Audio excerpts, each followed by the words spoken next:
Ok. Entonces, una vez que ya tenemos lo que es el concepto de flujo de caja del inversionista, que el flujo de caja del inversionista no es más que el flujo de caja del proyecto menos el flujo de caja de la deuda, y que lo descontamos al caso E, entonces hagamos un ejemplo. Entonces yo les proponía, ya yo les compartí, creo que por ahí, aquí dice balón de oro con financiamiento, flujo del inversionista. Ahí está eso, ya yo lo hice, se los compartí, pero yo quiero mostrarles y que lo hagamos, y me pueden seguir, que lo hagamos de cero. Vamos a buscar la respuesta que nosotros teníamos por aquí de lo del balón de oro. ¿Dónde estaba eso?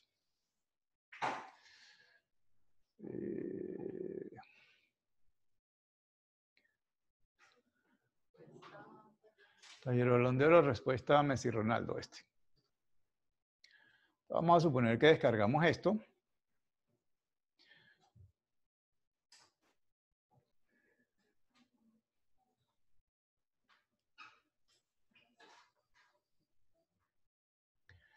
Y aquí tenemos esto. Vamos a suponer que nosotros llegamos hasta aquí, porque esto siempre lo vamos a tener que hacer. Es decir, nuestro análisis de flujos de caja del proyecto y el BPN del proyecto. Ya analizamos nuestros flujos del proyecto. Ok, y una vez que hayamos hecho esto, entonces, ¿cómo viene el cambio frente a los flujos de caja del inversionista? Entonces, el flujo de caja del inversionista siempre lo voy a tener, obviamente, cuando tenga financiamiento. Si yo digo, no, nosotros no vamos a buscar financiamiento, entonces no tenemos un esquema de deuda, nos quedamos hasta aquí. Pero vamos a suponer que de estos 83 millones, que era la inversión inicial en el ejercicio ese del balón de oro, vamos a pedir prestado la mitad. Nosotros tenemos solo la mitad. Entonces, lo voy a poner por aquí abajo. Financiamiento del 50%. Yo creo que se los marqué por ahí azul en el ejemplo que les puse por allí, pero bueno. Pongámoslo así.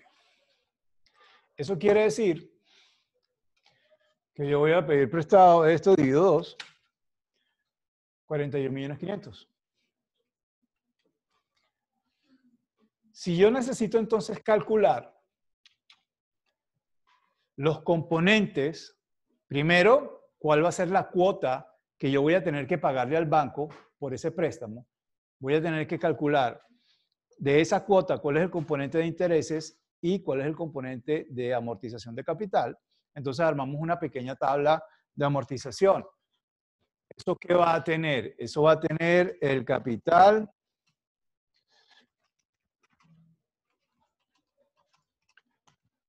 inicial, con lo que arranca toda la historia. Luego va a tener la cuota. Ese monto igual para todos los años que vamos a pagar. Luego va a tener intereses. Para saber cuánto se está pagando de interés en cada cuota. Va a tener amortización. Para saber cuánto estamos amortizando de capital en cada cuota que paguemos. Y podemos poner aquí capital al final de ese periodo.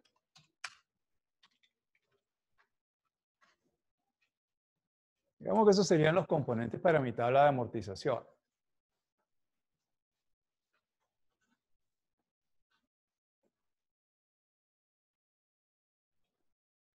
¿Qué hice yo aquí?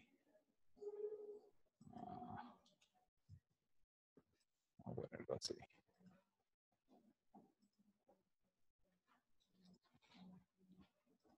Está bien.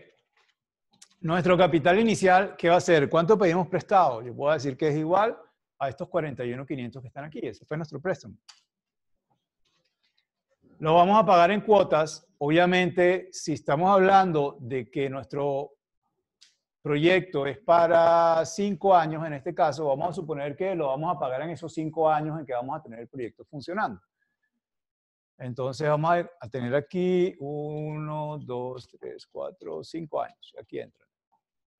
Entonces calculemos la cuota. ¿La cuota cómo se calcula? Eso es igual a función pago en Excel.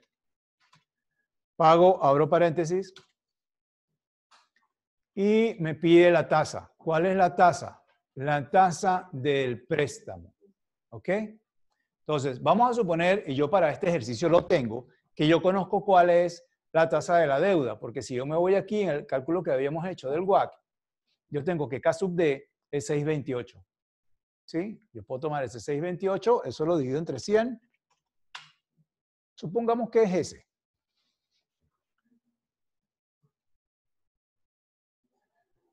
¿Qué dice ahí? Punto y coma.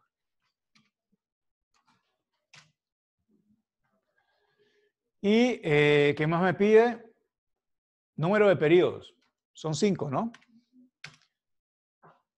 ¿Y qué más me pide? Me pide el valor actual. El valor actual es el valor del capital que estoy prestado, los 41.500. De hecho, le puedo dar F4.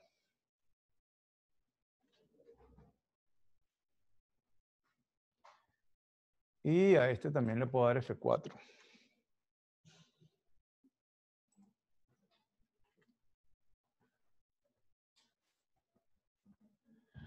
Y cierro el paréntesis, yo creo que no necesitamos más nada.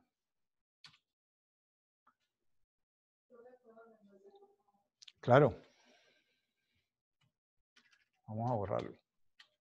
Igual, función pago.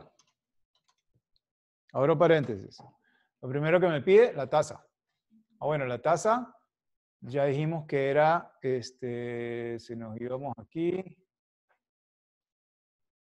6.26, que recuerden que es el promedio de las tasas de los préstamos. Pues lo puedo tomar también de aquí. Y le pongo porcentual.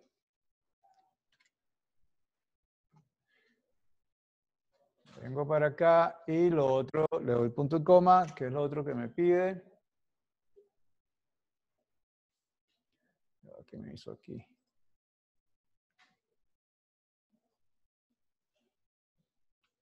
No me lo tomo así.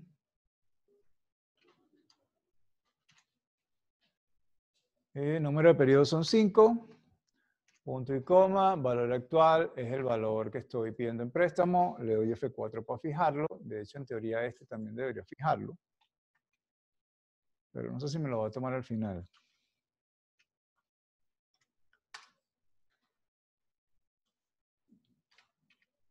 Y me da el valor de la cuota.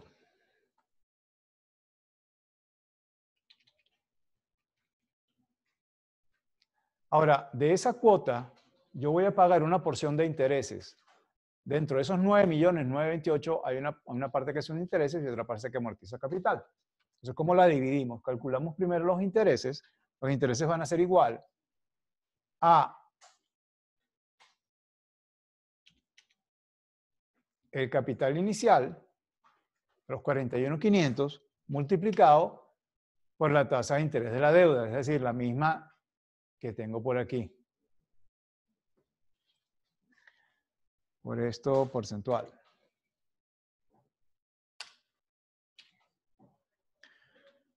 Y esto le podemos dar F4.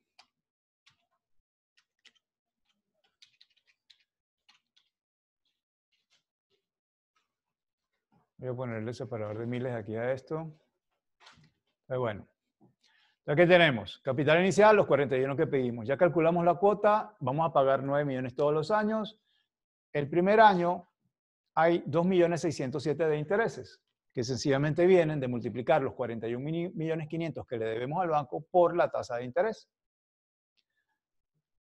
Y luego, ¿cuánto le amortizamos a capital? Si estamos pagando 9.928.000 y de esos 9.928.000, 2.607.000 son intereses, obviamente la diferencia entre ambos será lo que se amortiza de capital. Es decir, que esto va a ser igual a esto, se lo voy a sumar porque están en signos contrarios, ¿no? A los 9 más estos 2. De esa manera ya se restan. Quiere decir que yo le estaría amortizando a capital 7.320.000. ¿Y qué capital me queda al final? El capital que me queda al final es igual al capital que tengo inicial menos lo que he amortizado. Bueno, se lo voy a sumar porque este está negativo. Los 7 millones están negativos, así que se los sumo. Para que se resten, ¿no? Y así me queda 34,179. Eso capital al final va a ser el mismo capital que voy a tener al inicio del próximo periodo. Es decir, que el capital inicial aquí va a ser igual al final del anterior. Aquí arranco y vuelve la historia. ¿Qué pasa? Que aquí puedo hacer un copy de la fórmula, porque la cuota, en teoría, para los 5 años es la misma, ¿verdad? Los intereses, la manera en que se calcula, también es la misma, así que yo puedo arrastrar esta fórmula hasta abajo.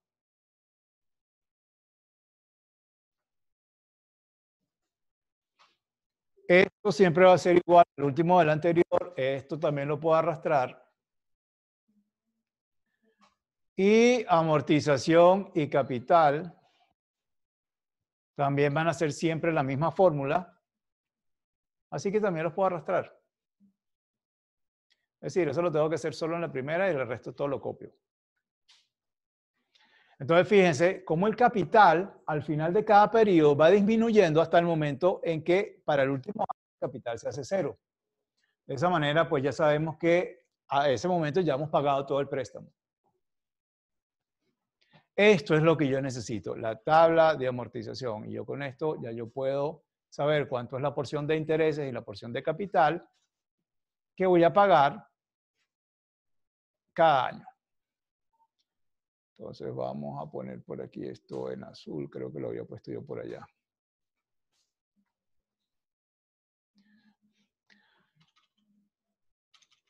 Bien, ya tenemos los datos. Ahora, ¿dónde incluimos eso? Vamos para acá abajo y yo debería incluir el gasto de intereses dentro de los gastos que tenemos acá.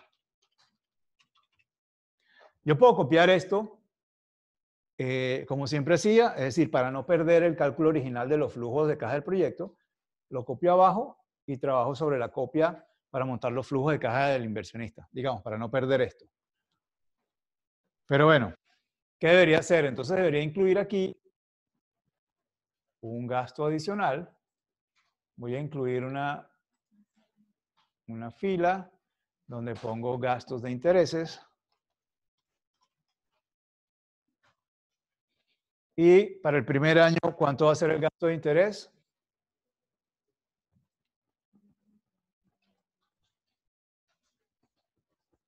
Esto es 2.607.000. Para el segundo año, 2.147.000 y así sucesivamente. Para el tercer año, 1.658.000. Para el otro año, fíjense que los intereses por cada año van disminuyendo, ¿no? Y el último va a ser 586. Ahora, yo ese gasto no lo tengo incluido en la suma o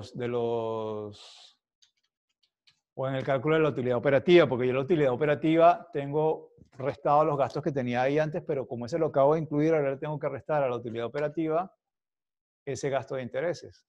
Se lo resto, me copio la fórmula y ya de esa manera de aquí hacia abajo ya todos los cálculos se hacen automáticos. Ya me cambió ese monto. Entonces voy a marcar por aquí también esto porque esto es algo que estamos incluyendo nuevo. Y lo voy a poner azul como pusimos aquello.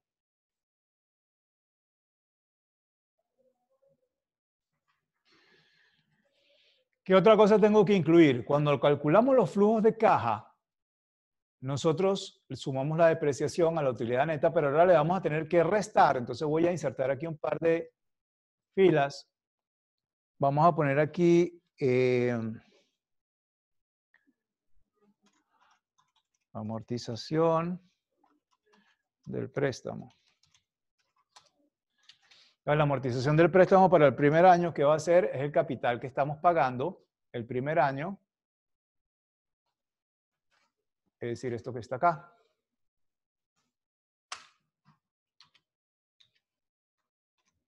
Esto es igual a esto. Hay una función que se llama transponer. Yo puedo copiar eso y transponerlo y pegarlo de una vez abajo, ¿no? Pero pues, no son muchos.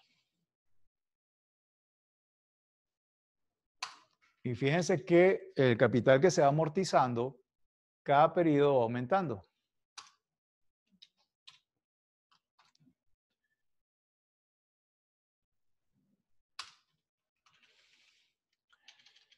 Entonces, voy a poner esto también en azul. Esto es algo que incluimos por aquí. Y tengo que cambiar otra cosa, que es la inversión inicial. La inversión inicial en el flujo de caja del inversionista no son 83 millones. Son 83 millones menos lo que pide prestado.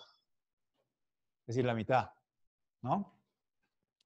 Recuerden, lo vimos aquí. En el flujo de caja del inversionista, la inversión inicial es el monto total que teníamos en el flujo de caja del proyecto menos lo que pide prestado. Entonces, en este caso, el flujo de caja vamos a tener que dividirlo entre 2 para que me quede que mi inversión inicial son 41.500. Esto ya se deben haber calculado para ver, no, le tengo que sumar eso que acabo de incluir. Lo estoy sumando porque esto está negativo, ¿ok? En realidad se resta, pero como está negativo lo sumo. Yo me puedo copiar entonces eso para estos 3 y el último, recuerden que el último hay que sumarle, además del gasto de depreciación, hay que sumarle el rescate y le sumo entonces también la amortización. En realidad se le resta, ¿no? Entonces fíjense que ahora los flujos de caja son otros. Estos son los flujos de caja del inversionista.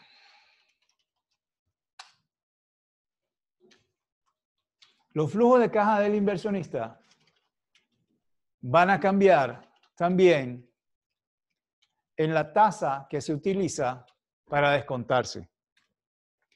Porque ya estos no se descuentan al WACC, sino que se descuentan al K sub E, el costo del capital. Entonces, aquí la tasa va a ser igual al K sub E. ¿Y dónde tengo el K sub E? Ya nosotros lo calculamos en el cuadrito del beta.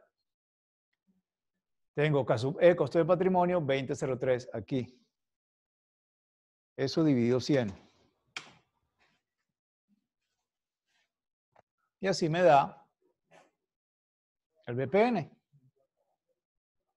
Y ese sería el BPN para los flujos del inversionista. ¿Qué? K sub E. Está aquí en el beta al final. Ahí dice K sub E. Eso es. Eso es. Ahora, ¿cuánto daba antes? No lo anoté. ¿El BPN cuánto daba?